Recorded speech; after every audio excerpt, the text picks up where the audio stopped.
Good afternoon friends. વાત એક દાંતના podcast એપિસોડમાં હું ડૉક્ટર વિધિ સવસાની સિટી ડેન્ટલ હોસ્પિટલથી તમારા બધાનું સ્વાગત કરું છું. આશા છે તમે બધા મજામાં હશો અને તમારી હેલ્થનું બહુ સારી રીતે ધ્યાન રાખી રહ્યા હશો. હવે જ્યારે વાત હેલ્થની થઈ રહી છે ત્યારે હું તમને બધાને જણાવવા માંગીશ કે આપણે વુમેન હેલ્થ વીક સેલિબ્રેટ કરી રહ્યા છીએ.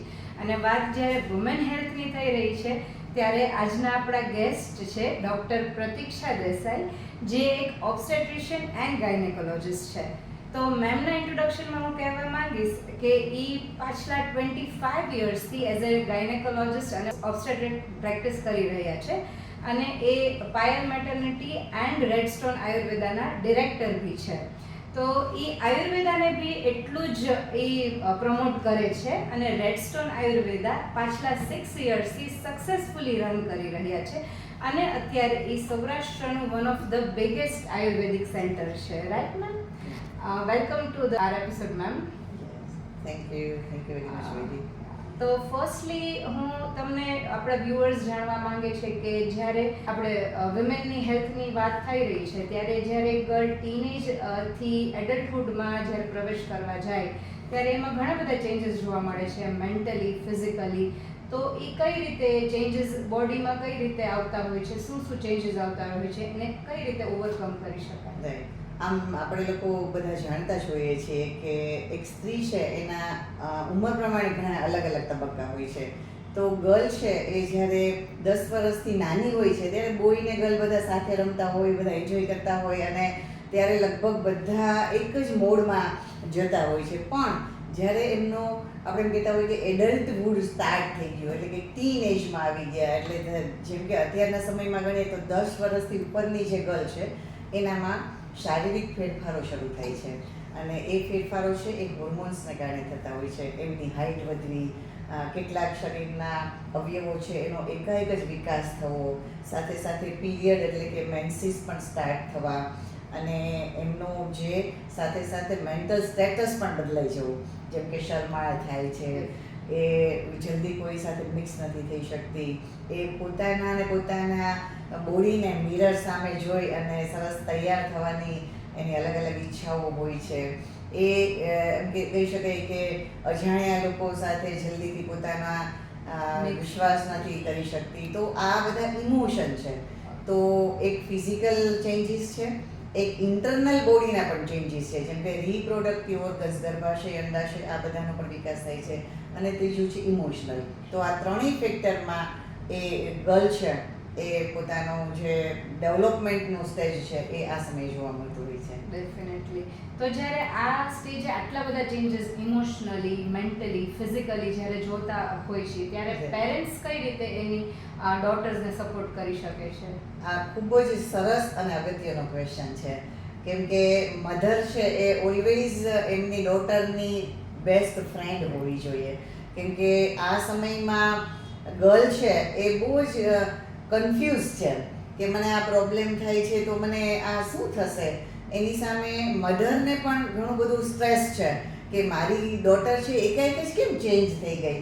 તો આ સમયે જો મધર છે એ પોતે થોડું એના વિશે નોલેજ લઈ લે કે મારી ગર્લ છે એ ટીનેજમાં આવશે ત્યારે આવા ચેન્જીસ આવશે ત્યારે મારે એને આ રીતે હેલ્પ કરવાની છે. તો એ એમની સાથે વાતો કરે, એની જે ડોટર છે એ એમની સાથે સરસ રીતે શેર કરી શકે એવું એમનો માહોલ બનાવે. અને માત્ર એવું નથી કે મધરને જ હેલ્પ કરવાની છે, ઇવન ફાધર પણ હેલ્પ કરી શકે. તો પેરેન્ટ્સનું બોન્ડિંગ જો બેસ્ટ હોય તો નાની કોઈ મૂંઝવણ હોય અથવા તો કેટલીક વસ્તુ એવી હોય કે એકચ્યુઅલી કંઈ પ્રોબ્લેમ ના હોય પણ એને કન્ફ્યુઝન હોય તો એ મધર પાસેથી સારી રીતે સોલ્યુશન લઈ આવી શકે છે. તો મેમે જેમ કીધું એમ કે મધરનું અથવા તો ફાધર બી એટલું જ બોન્ડિંગમાં હેલ્પ કરી શકે કે બોન્ડિંગ સારું હોય તો ડોટર છે એ બેઝિજક કાંઈ બી ઇશ્યુઝ હોય તો ક્લિયર થઈ જતા હોય છે, શેર કરી શકતું હોય છે.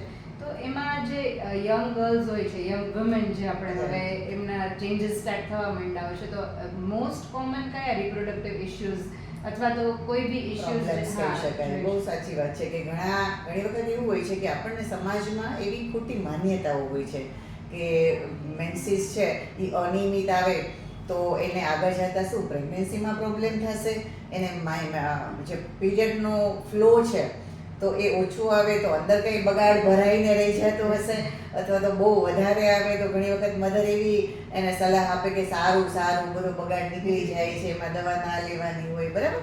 તો આ વસ્તુ બહુ જ સમજવી જરૂરી છે કે જો માસિક સ્ત્રાવ વધારે આવે તો એ આપણા જે શરીરનું સાચું લોહી છે, અને એ ગર્લને ક્યારેક હિમોગ્લોબિન ઘટવાની અને વધારે ઇમ્યુનિટી ઓછી થવાને કારણે બીમારી આવવાની શક્યતાઓ રહે, તો આવી કન્ડિશનમાં ડૉક્ટર પાસે જવું જોઈએ. પણ શરૂઆતના સમયની અંદર હોર્મોન્સ જ્યારે નવા નવા બોડીમાં આવે છે ત્યારે એ એડજસ્ટ થવા માટે ઘણી વખત અનિયમિત માસિકનું પેટર્ન હોય છે.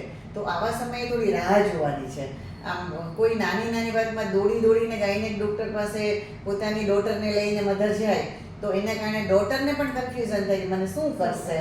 તો કેટલાક પોઈન્ટ્સ એવા છે કે જે ગભરાવાની જરાય જરૂર નથી. ઘણી વખત નાના એવા થોડું વાઇટ ડિસ્ચાર્જ જોવે તો મધરને એમ થઈ જાય કે મારી ડોટરને વળી એનાથી કંઈ વીકનેસ આવી જશે કે કંઈ પ્રોબ્લેમ થઈ જશે, તો એ પણ બહુ પ્રાકૃતિક છે.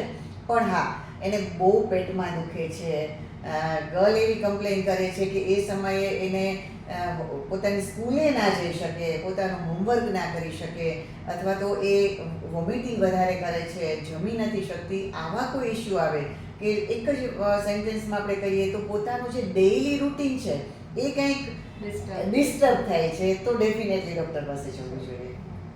તો અમે એઝ અ ડેન્ટિસ્ટ સજેસ્ટ કરતા હોય કે એવરી 6 મંથ વિઝિટ માટે આવો, તો એવી રીતે ગાયનેકની કોઈ સ્પેસિફિક વિઝિટ કે અત્યારે છે ને બધા લોકો ડૉક્ટર પાસે જવાને બદલે ગૂગલ ઉપર વધારે સર્ચ કરતા હોય છે, અને ત્યાંથી બધી બહુ જ અલગ અલગ પ્રકારની ગેરમાન્યતાઓ એ મેળવી અને પછી કન્ફ્યુઝ થતા હોય છે. તો એઝ એ ગાયનેકોલોજીસ્ટ અમે લોકો બધા ટીન એજના લોકોને કહેતા હોઈએ છીએ કે કદાચ પીરિયડ સ્ટાર્ટ થાય ત્યારે કન્ફ્યુઝન હોય તો ડૉક્ટર પાસે આવી જાય. એન્ગેજમેન્ટ થાય છે ત્યાર પહેલાં એ કેટલાક રિપોર્ટ કરવા, જેમ કે થેલેસેમિયાના રિપોર્ટ કરવા, કેટલીક વસ્તુઓ સમજવી જરૂરી હોય છે, તો ત્યારે પણ ગર્લે ગાયનેક પાસે જવું જોઈએ. એમનું એન્ગેજમેન્ટ થઈ જાય છે, મેરેજ થઈ જાય છે, પછી કોન્ટ્રાસેપ્શન માટે પણ એમને ડૉક્ટરને મળવું જોઈએ, અને એ પ્રેગ્નન્સી પ્લાનિંગ કરે છે એ પહેલાં પણ ડૉક્ટરને મળવું જોઈએ. ડેફિનેટલી. તો આપણે વાત થઈ અત્યારે જ મોસ્ટ કોમન બધામાં જોવા મળે છે જે પીસીઓઝ. રાઈટ. હા, તો એના વિશે થોડું આપણે વ્યુઅર્સને ડિટેલમાં જણાવીશું કે શું છે પીસીઓઝ. ડેફિનેટલી. આપણે જાણીએ છીએ કે જેમ જેમ ટાઈમ બદલતો જાય એમ લાઈફસ્ટાઈલ, આપણા ડાયટ, માઇન્ડસેટ, સ્ટ્રેસ લેવલ આ બધું જ્યારે ચેન્જ થાય છે ત્યારે હેલ્થમાં પણ ઘણી બધી ચેલેન્જીસ આવે છે. તો ગાયનેક પોઈન્ટ ઓફ વ્યૂ જોઈએ તો હોર્મોન્સની અનિયમિતતા, એટલે કે પોલિસિસ્ટિક ઓવેરિયન ડિસીઝ કહો કે પોલિસિસ્ટિક ઓવેરિયન સિન્ડ્રોમ કહો, તો આ બધી વસ્તુ છે એ ઇરેગ્યુલર મેન્સીસ જ્યારે શરૂ થાય છે ત્યારે જાણવા મળે છે. અને સાથે સાથે આ જે પ્રોબ્લેમ્સ છે એ એવો છે કે એ કદાચ જો જીનેટિકલી હશે તો આપણે એને કદાચ સાવ ક્યોર ના કરી શકીએ, પણ કંટ્રોલ જરૂરથી કરી શકીએ. અને આ પ્રોબ્લેમ્સ છે એ કદાચ જો શરૂઆતનો પીરિયડ હશે અને જો એ ગર્લ અથવા તો એ લેડી એના માટે અવેર થઈ જાય અને પોતાની લાઈફસ્ટાઈલ અને ડાયટ ચેન્જ કરે, તો આનાથી થતી સાઇડ ઇફેક્ટ, જેમ કે પીસીઓએસમાં વજન વધી જવું, એમનો મૂડ સ્વિંગ થવો, હેરફોલ થવા, પિમ્પલ્સ થવા, આગળ જતાં પ્રેગ્નન્સીમાં પ્રોબ્લેમ થવો, તો આવા બધા સાઇડ ઇફેક્ટથી પણ એ ડૉક્ટરના ગાઈડન્સથી એ બચી શકે છે. તો આ બધા ઇશ્યુઝ તો જોવા મળતા જ હોય છે, પણ અત્યારે બધા એટલા વર્કોહોલિક થઈ ગયા છે, બધા ફિમેલ બી એટલી કોર્પોરેટ થઈ ગઈ છે, બધાને વર્ક કરવું છે, તો આમાં ક્યાંક ને ક્યાંક મધરહુડમાં ડીલે થતું હોય છે. અને યુઝ્યુઅલી આપણે જોતા હોય છે કે 30s to 40s ની વચ્ચે કન્સીવ કરતા હોય છે, અને એના કારણે ઘણા બધા પ્રોબ્લેમ્સ બી એમાં એજના કારણે જોવા મળતા હોય છે. તો એના વિશે થોડું આ બહુ જ ક્વેશ્ચન છે એ સમજવા જેવો છે. પહેલાંના સમયમાં એવું હતું કે 18 થી 20 વર્ષની ઉંમરની લેડીના મેરેજ થઈ જતા હતા અને 25 વર્ષ સુધીમાં 2 થી 3 બાળકો પણ થઈ જતા હતા.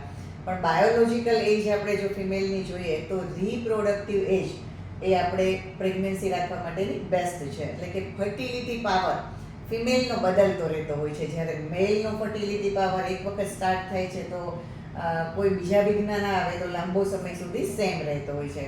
તો ફિમેલને અમારી બુક્સમાં એવું લખેલું છે કે પ્રેગ્નન્સી માટેની બેસ્ટ ઉંમર જો ગણીએ તો 20 વર્ષથી શરૂ કરીને 30 વર્ષની. આ વચ્ચેનો ગાળો એવો છે કે પ્રેગ્નન્સી બહુ સહેલાઈથી રહી જતી હોય છે. એ વખતે એમના ઓવા છે એ પણ બહુ હેલ્ધી હોય છે, તો બાળકમાં પણ ખોટખાપણની શક્યતા નથી હોતી. પણ આજના સમયમાં જે આપણે કહેતા હોય કે કેરિયર ઓરિએન્ટેડ લેડી હોય છે, એ પહેલાં પોતાની જે જોબ અથવા તો બિઝનેસ એને પહેલાં સેવ કરે છે, એજ્યુકેશન લે છે, પછી એ બેબી પ્લાન કરે છે. તો ડેફિનેટલી જે નેચરે નિયમ બનાવ્યા છે એને તો આપણે અલગ કરી શકવાના નથી. તો આફ્ટર 30 એમનું ફર્ટિલિટી પાવર પહેલાં કરતાં 10 to 20% ડાઉન થતો હોય છે. અને સાથે સાથે જો એની લાઇફસ્ટાઈલ અને ડાયટ અનહેલ્ધી હશે તો વધારે ડાઉન થશે. અને એના કારણે અત્યારે તમે જુઓ છો કે 30% ફિમેલને IVFની પણ ટ્રીટમેન્ટ કરવી પડતી હોય છે. તો આ બાબતમાં દરેક કપલે આ વિશે જાણી લેવું જોઈએ. એવું લાગે તો ડૉક્ટરની સલાહ પણ લઈ લેવી જોઈએ. અને એ સમયે એ ક્યારે પ્રેગ્નન્સી કન્સીવ કરવામાં એમને ઇઝી રહી છે એનું પણ ડિસ્કશન કરી લેવું જોઈએ. ડેફિનેટલી. તો બહુ જ સરસ જણાવ્યું કે અત્યારે આટલા બધા ઇશ્યુઝના કારણે ફર્ટિલિટી સેન્ટર્સ બી વધારે ને વધારે જ ખુલતા જાય છે. તો લાસ્ટલી આપણે બધા એજીસની વાત કરી લીધી, તો હવે મેનોપોઝ વિશે આપણે થોડું જણાવીશું ફ્રેન્ડ્સને કે ત્યારે શું ચેન્જીસ હું હંમેશા કહેતી હોઉં છું કે સ્ત્રીઓને છે ને 5 to 6 સ્ટેજ એની લાઈફમાં આવતા હોય છે. અને દરેક સ્ટેજમાં એના માટે ચેલેન્જ જ હોય છે. તો એ ગર્લથી શરૂ કરી ટીનેજ પછીની રિપ્રોડક્ટિવ એજ, પછી એમનો મેરેજ થાય છે, પછી બેબી થાય છે, લેક્ટેશનનો પીરિયડ હોય છે, પાછું પેરીમેનોપોઝલ હોય છે અને પછી મેનોપોઝ. તો દરેક વખતે એમના જે બોડીની અંદર હોર્મોન્સ છે ખૂબ ચેન્જ થતા હોય છે. તો આવી વખતે એમને પોતાની જો એ પરિસ્થિતિને એક વખત સમજી લીધી હોય તો એમને થતા જે પ્રોબ્લેમ્સ છે એમાં એ ઘટાડો કરી શકે છે. અને એમાં સૌથી મોટી ચેલેન્જ હોય છે મેનોપોઝમાં, કે ઘણા વર્ષોથી જે હોર્મોન્સ એના શરીરમાં છે એ ધીરે ધીરે હવે વિદાય લે છે. તો એ હોર્મોન્સની આદત એમના બધા અવયવોને એટલી જ છે, ઇવન એના માઇન્ડને પણ. તો મૂડ સ્વિંગ થાય, રડવું આવી જાય, ઇન્સિક્યુરિટી ફીલ થાય, હોટ ફ્લશીસ થાય, એમ થાય કે ઘરમાં મારું જો કોઈ ધ્યાન જ નથી રાખતું, બરાબર. પણ એકચ્યુઅલી કન્ડિશન તો એ જ હોય, પણ એમનું માઇન્ડ છે એ વધારે બિલ્ડિંગ થતું હોય છે. તો આવી પરિસ્થિતિમાં આપણે જો મેડિસિન તરફ ના જવું હોય તો એમાં પેરામેડિકલ ઘણા બધા સોલ્યુશન પણ આપણી પાસે છે. જેમ કે યોગા કરવા, વધારે ને વધારે એક્ટિવ થવું. જે વર્કિંગ છે એમને ઓછો પ્રોબ્લેમ છે, પણ એ સિવાય જે હાઉસવાઈફ છે એ કીટી પાર્ટી કરે, એમની ફ્રેન્ડ સાથે એ આઉટિંગમાં જાય, એ કોઈને કોઈ રીતે પોતાના માઇન્ડને બિઝી રાખે. ઘણી વખત ઘણા લોકો સત્સંગ કરતા હોય છે, મંદિરે જતા હોય છે, જે એમને ગમે છે. અને એની સાથે સાથે ડાયટ પણ ચેન્જ કરવા પડતા હોય છે. શું કામ? કેમ કે ત્યારે કેલ્શિયમ ઓછું થતું હોય છે મેનોપોઝમાં, B12 ઓછું થતું હોય છે, ઇન્ટેસ્ટાઇનની જે પાચનની ક્રિયા ઘટતી હોય છે. તો એ વખતે ફરી પાછા આપણે તળેલા મસાલેદાર એવા ખોરાક આપણે ના લઈ શકીએ. તો ત્યારે જરૂર પડે એ પ્રમાણે દહીં, દૂધ, છાશ, ફ્રૂટ્સ ને વેજીટેબલ્સ પ્રમાણે આપણું ડાયટ ચેન્જ કરવું જોઈએ. તો આઈ હોપ આજનું આ સેશન બહુ જ ઇન્ટરેસ્ટિંગ હતું અને thank you so much ma'am. તો લાસ્ટલી બધા જ વ્યુઅર્સ માટે તમે કોઈ એવી special tip, being a 25 year practising gynaecologist, કઈ એવી સ્પેશિયલ ટીપ બધા ફિમેલ માટે? ડેફિનેટલી હું સ્ત્રીઓને એક જ વાત કહીશ કે સ્ત્રી છે ને એ પોતાના કુટુંબનું સેન્ટર પોઈન્ટ છે. એ કુટુંબની ધરોહર કહી શકાય. અને એ જ પોતાની હેલ્થને નિગ્લેક્ટ કરતી હોય છે. તો તમે સૌથી પહેલાં, ભલે તમે બાળકોનું એટલું ધ્યાન રાખો છો, વડીલોનું, તમારા હસબન્ડનું, બધા જ ફેમિલી મેમ્બર્સ, ફ્રેન્ડ્સનું, એ તમારા માટે હંમેશા પહેલાં જ હોય છે. પણ સાથે સાથે એટલું જ ધ્યાન તમે તમારી હેલ્થનું પણ રાખો.